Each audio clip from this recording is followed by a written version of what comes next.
동호회에서 시작된 사랑. 모든 걸 빼앗아간 그 사랑. 이제 사랑의 복수가 시작된다. 구독과 좋아요는 영상 제작에 큰 힘이 됩니다. 40대 중반 남녀가 우연히 사교 댄스 동아리에서 만나며 시작된다. 여자는 싱글로 살아온 지 오래였고 삶에 지쳐있던 어느 날 친구의 권유로 동아리에 가입하게 된다. 남자는 이미 그곳에서 제법 인기가 많은 인물이었다. 유쾌하고 말솜씨도 좋았으며 춤도 잘 췄다. 하지만 사람들은 그가 진지한 관계를 오래 유지한 적이 없다고 수군거리곤 했다. 여자는 처음엔 그 남자를 부담스러워했다. 너무 친절했고 다정했고 어딘지 모르게 익숙한 말투와 눈빛이 부담스러웠다. 그럼에도 이상하게 마음이 끌렸다. 둘은 함께 춤을 추며 자연스럽게 대화를 나누기 시작했고 남자는 그녀에게 관심이 많다며 적극적으로 다가왔다. 오랜만에 느껴보는 설렘이었다. 남자는 항상 그녀를 공주님처럼 대해주었고 그녀가 웃는 순간을 진심으로 소중하게 여기는 듯했다. 여자는 그에게 마음을 열게 되었다. 하루가 멀다 하고 전화가 오고 문자가 왔다. 어디 가고 싶냐고 무엇을 먹고 싶냐고 묻고 기다릴 줄 아는 남자의 배려에 그녀는 점점 더 빠져들었다. 3달쯤 지났을 무렵 남자는 조심스럽게 말했다. 사실 최근에 금전적으로 조금 어려움이 있다고. 사업을 준비 중인데 투자금이 부족하다고. 여자는 고민했다. 하지만 그가 보여준 진심과 다정함이 머릿속을 가득 채웠다. 그동안 받았던 사랑을 생각하며 그녀는 기꺼이 돈을 빌려주었다. 그 순간부터 무언가 달라지기 시작했다. 남자는 더 자주 그녀를 찾았고 그녀의 집으로 오는 일이 늘어났다. 어느 날 남자가 카드가 잠깐 막혔다며 그녀의 카드를 빌렸다. 여자는 고민하지 않았다. 내 남자인데 이 정도는 괜찮다고 생각했다. 시간이 지나며 금전적인 요구는 더욱 빈번해졌고 남자는 미안하다는 말과 함께 더 자상한 행동으로 그녀를 감쌌다. 꽃을 사오고 저녁을 만들고 마사지를 해주며 그녀를 더 사랑한다고 말했다. 그녀는 행복했다. 이 사람이라면 함께 살아도 좋겠다고 생각했다. 그의 어려움을 내가 도와주는 것도 사랑이라 믿었다. 동거는 자연스럽게 시작되었다. 하루하루가 영화 같았고 그녀는 마치 다시 20살이 된 듯한 기분이었다.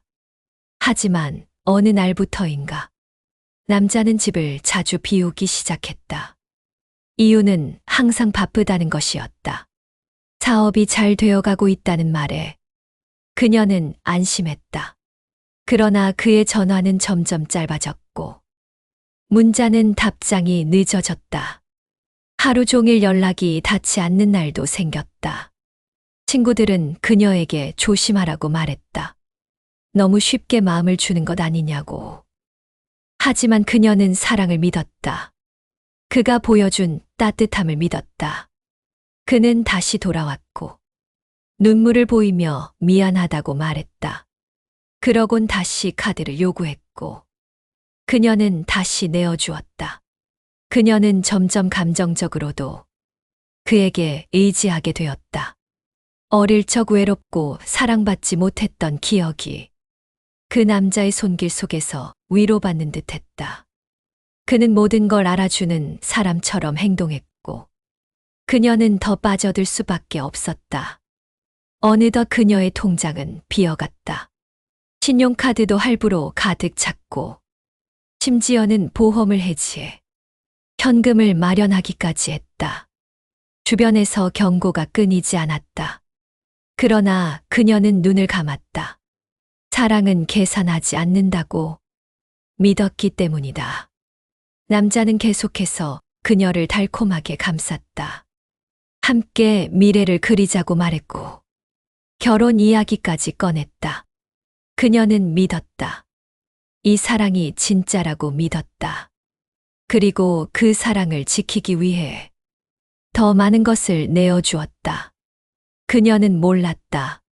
그의 말과 행동이 모두 계산된 것이라는 것을. 그는 그녀의 마음을 이용하고 있었다. 그녀의 삶은 점점 그의 중심으로 돌기 시작했다. 친구들과의 연락도 줄었고, 자신의 취미도 다 잊혀졌다. 오직 남자만이 그녀의 세계가 되었다. 남자는 갑작스레 예전과 달라졌다. 이전보다 더 자상해졌고, 그녀에게 더 잘해주기 시작했다. 그녀가 주었던 돈 중 일부를 돌려주기도 했다. 비록 큰 금액은 아니었지만 그녀는 감동했다. 그의 진심을 확인한 것 같았다. 남자는 함께 미래를 이야기했고 그녀의 손을 꼭 잡았다. 두 사람의 동거 생활은 더 깊어졌다. 매일 아침 그가 차려주는 아침 식사에 밤마다 전해지는 포옹과 속삭임에 그녀는 다시 사랑을 확신하게 되었다. 그녀는 이제 완전히 그의 사람이 되어 있었다. 그의 말 한마디에 웃고 그의 기분에 따라 하루가 좌우되었다. 그는 그녀의 집을 자신의 집처럼 사용했고 그녀의 차도 편하게 타고 다녔다. 가끔은 작은 선물도 사왔다. 향수, 립스틱, 스카프 같은 것들이었다. 그녀는 그런 남자를 보며 생각했다. 내가 의심했던 게 미안하다고. 그는 진짜 나를 사랑한다고. 그녀는 가끔 어머니의 병간호도 하러 병원을 오갔고, 남자는 그런 그녀를 배려하는 말도 자주 해주었다. 내가 참 착하다고 말해주고, 힘들면 언제든 자신에게 기대라고 말했다. 그런 말들이 너무 따뜻하게 느껴졌고, 그녀는 어느 순간 남자 없이는 하루도 생각할 수 없게 되었다. 그가 없는 날엔 허전했고, 그의 냄새가 남은 옷을 안고 잠들기도 했다. 그녀는 늘 그에게 고맙다고 했다. 이 나이에 이런 사랑을 받을 줄 몰랐다고 말했다. 남자는 그런 그녀에게 우리 인연은 특별하다고 말했다. 너와 나 둘 다 상처받은 적 있지만 이젠 서로의 마지막이 되어주자고. 그 말에 그녀는 또 울었다. 사랑받는다는 확신은 그녀를 더 깊은 곳으로 이끌었다. 그렇게 계절이 바뀌고 시간이 흘렀다. 어느 날 그는 그녀에게 진지한 얼굴로 말했다. 해외 거래처에서 계약이 성사되었고 직접 출장을 다녀와야 한다고 했다. 일주일에서 열흘 정도 걸릴 거라고. 출장 동안 연락이 잘 되지 않을 수 있다고. 그녀는 서운했지만 이해했다. 그가 꿈을 위해 노력하고 있다고 믿었기 때문이다. 출국 전날 그는 그녀를 꼭 안아주었다. 꼭 다시 돌아온다고. 오직 너 하나만 바라본다고. 그녀는 눈물이 났다. 자신의 사랑이 헛되지 않았다고 생각했다. 그가 떠난 후 며칠은 평소처럼 지냈다. 문자의 답은 없었지만 바쁘겠거니 생각했다. 그의 빈자리가 너무 크게 느껴졌지만 그가 다시 돌아오면 더 행복해질 거라 믿었다. 하루는 친구와 함께 카페에서 대화를 나누던 중이었다. 친구는 커피를 들던 손을 멈추더니 갑자기 휴대폰을 꺼냈다. 그리고는 화면을 그녀에게 보여주며 조심스레 말했다. 어제 호텔 근처에서 우연히 봤는데 내 남자친구랑 비슷한 남자가 있었다고. 여자랑 같이 로비를 지나가는 걸 봤다고 했다. 그녀는 처음엔 웃으며 넘겼다. 사람을 잘못 본 거라고 했다. 내 남자는 지금 외국에 출장 중이라고. 하지만 마음 한켠이 무너져 내렸다. 혹시라는 생각이 계속 맴돌았다.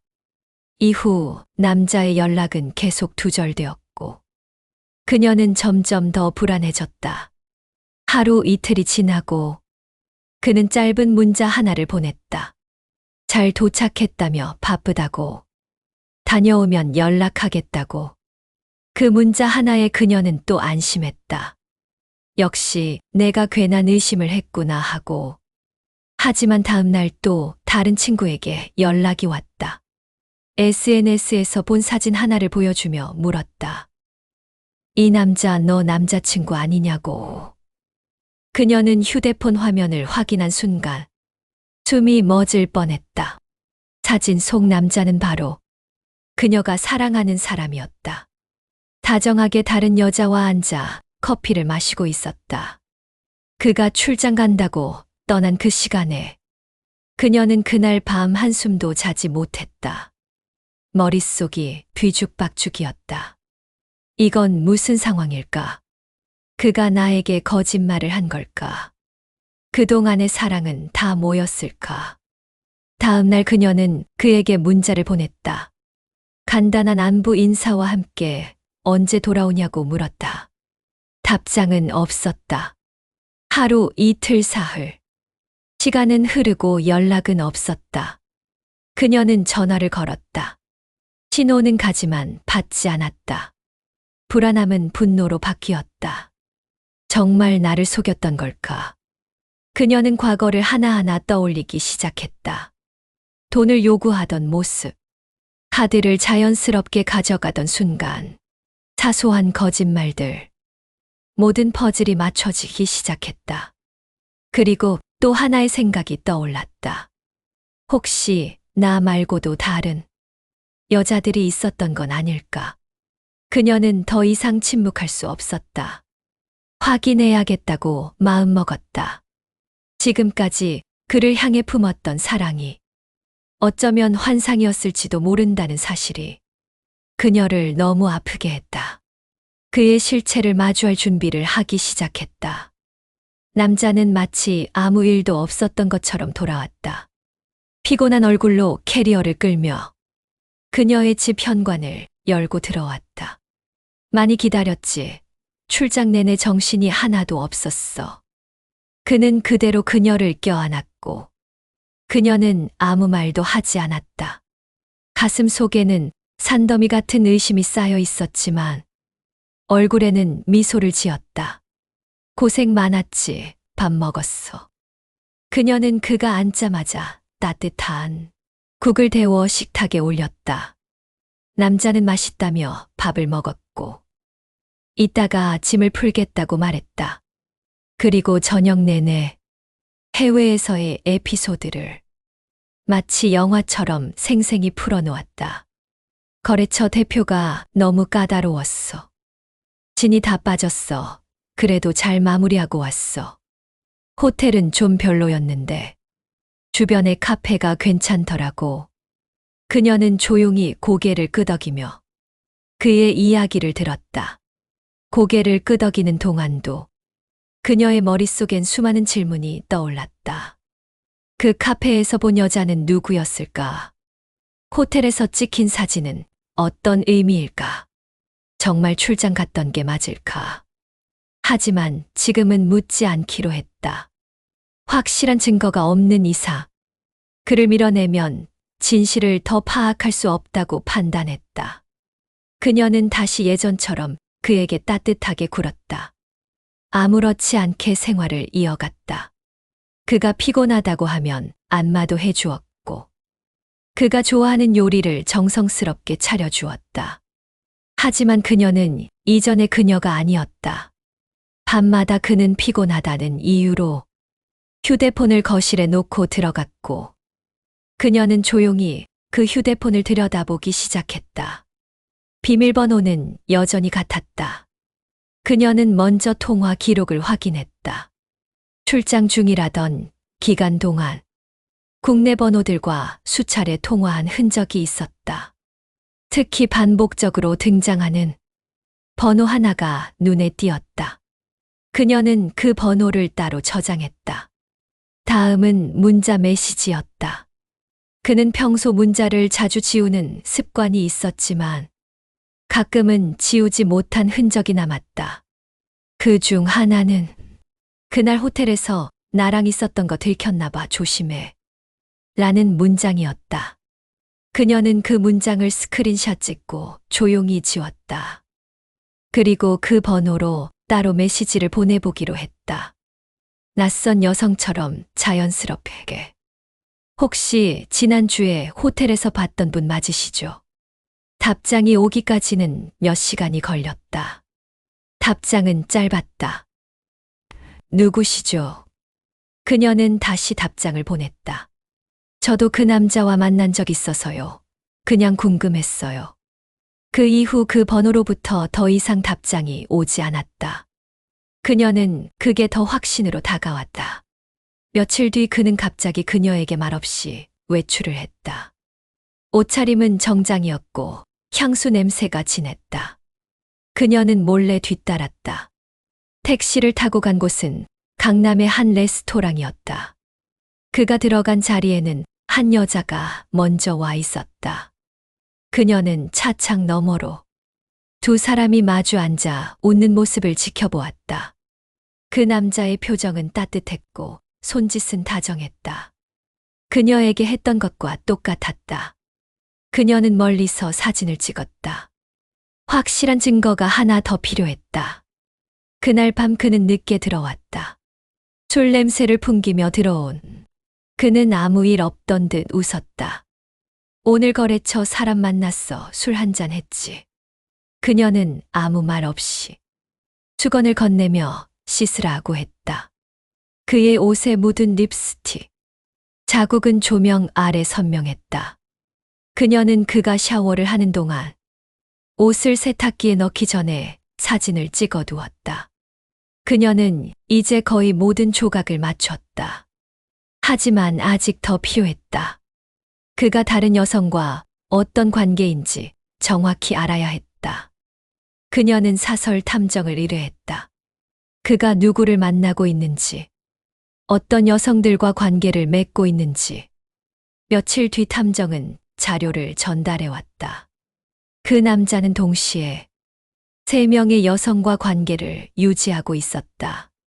그녀를 포함해 모두 중년의 여성들이었고, 하나는 미용실을 운영하는 여자였으며, 또 다른 하나는 이혼 후 혼자 사는 간호사였다.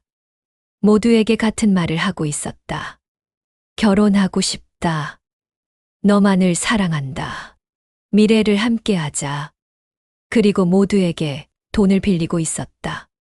그녀는 그 순간 눈앞이 캄캄해졌다. 지금까지의 시간들이 전부 사기였다는 걸. 감정까지도 조작당했다는 걸. 그녀는 울지 않았다. 오히려 차분해졌다.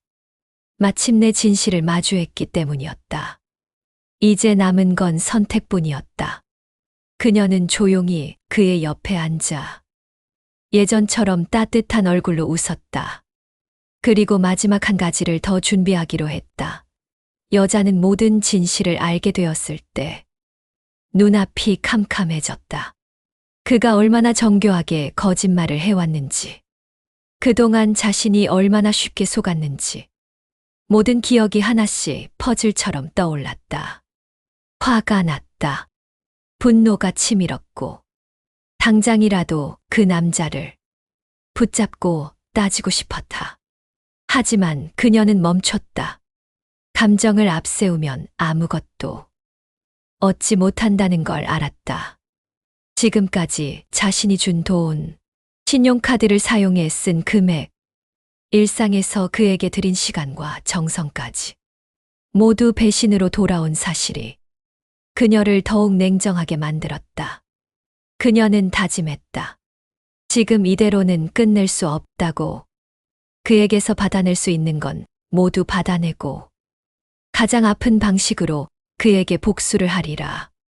그녀는 그날부터 다시 연기를 시작했다.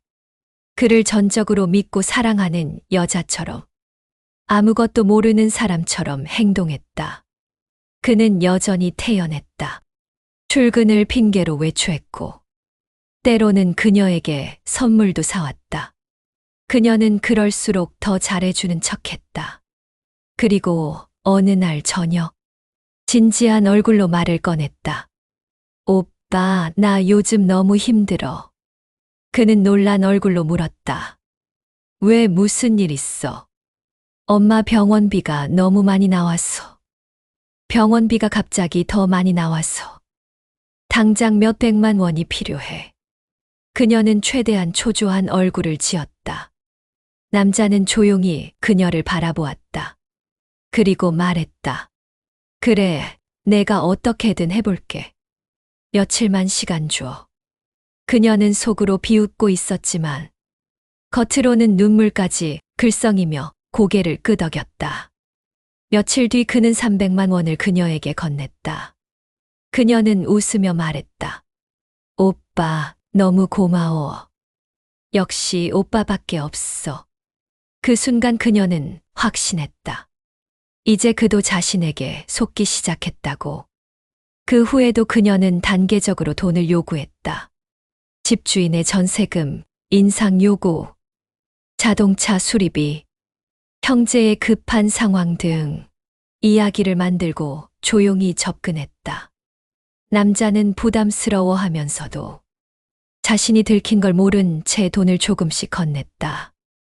이제 그는 그녀의 감정과 의심을 완전히 무마시켰다고 믿고 있었기에 그녀는 받은 돈을 모두 따로 모았다.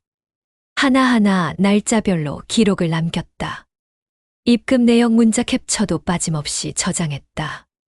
어느 날 그녀는 그에게 마지막 부탁을 했다. 오빠, 예전에 내가 줬던 그 1,000만 원 있지. 지금 너무 급해서 일부라도 돌려받을 수 있을까? 남자는 순간 표정을 굳혔다. 하지만 그녀는 애써 밝게 웃으며 덧붙였다. 빌려준 거니까 나중에 조금씩 줘도 돼.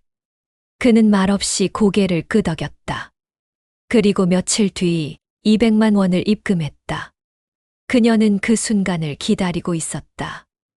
이제 그가 자신에게 돈을 빌렸다는 증거가 점점 쌓이고 있었고, 이 모든 기록은 법적으로도 사용할 수 있는 자료가 되었다. 그녀는 마지막으로 카드 사용 내역까지 정리했다. 그가 자신의 이름으로 긁은 수백만 원의 물품들, 그 내역을 모조리 출력해서 파일에 정리했다. 그녀는 조용히 변호사를 찾아갔다. 모든 증거 자료를 보여주자 변호사는 고개를 끄덕이며 말했다. 소송 가능합니다. 금전적 사기이자 기망행위로 인정될 가능성이 높습니다. 그녀는 고개를 끄덕였다. 이제 끝이 보이기 시작했다. 하지만 그녀는 서두르지 않았다. 조금 더, 조금만 더 확실하게. 그가 완전히 자신을 믿는 순간까지. 그녀는 마지막 함정을 준비했다.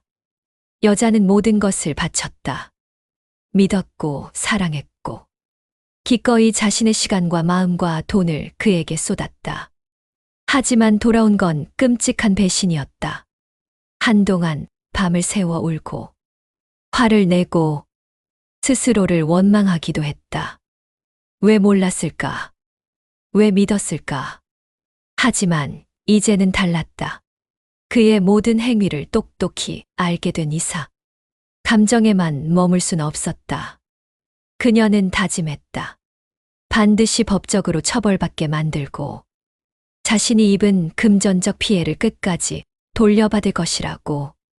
그녀는 치밀하게 계획했다.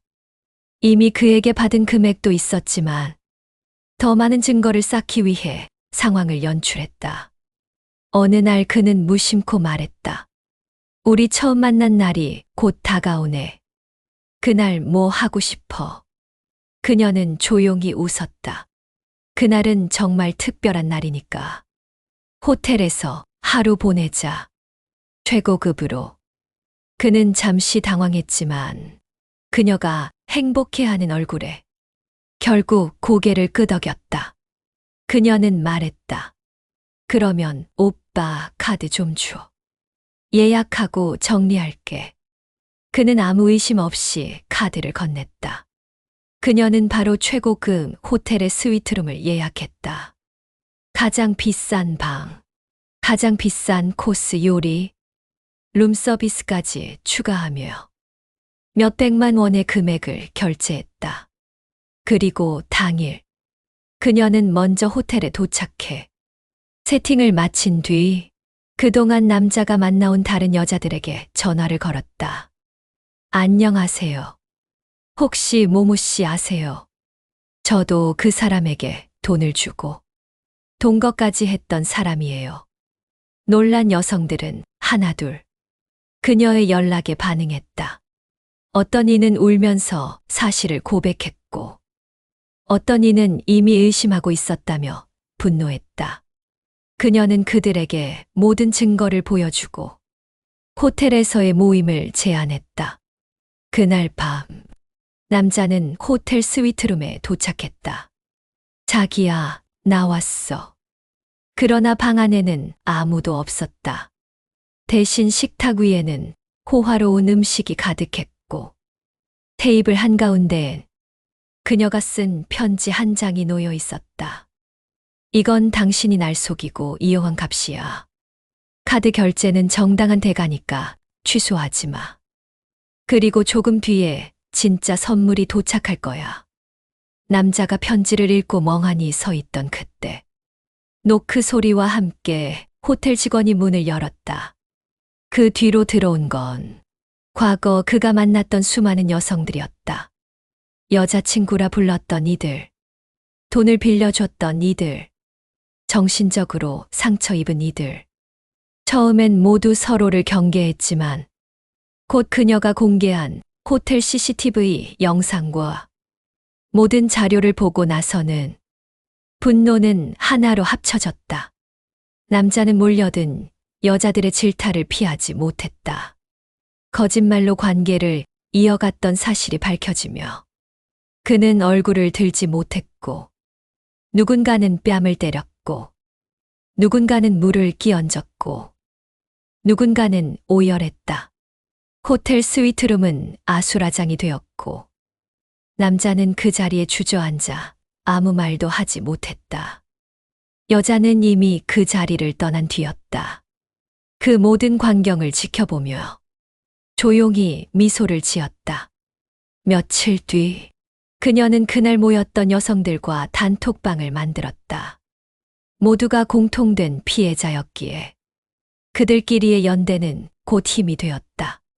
그녀는 변호사를 통해 공동소송을 준비했고 이미 수많은 증거와 증언이 확보된 상황이었다. 그의 거짓말과 기만, 자기 행각은 이제 더는 숨길 수 없게 되었고 그는 소환 조사를 받게 되었다. 여자는 말한다. 아직 끝나지 않았다. 나는 받은 만큼 반드시 돌려줄 것이다. 그리고 그 어떤 배신도 내 앞에서 다시는 웃지 못하게 할 것이다.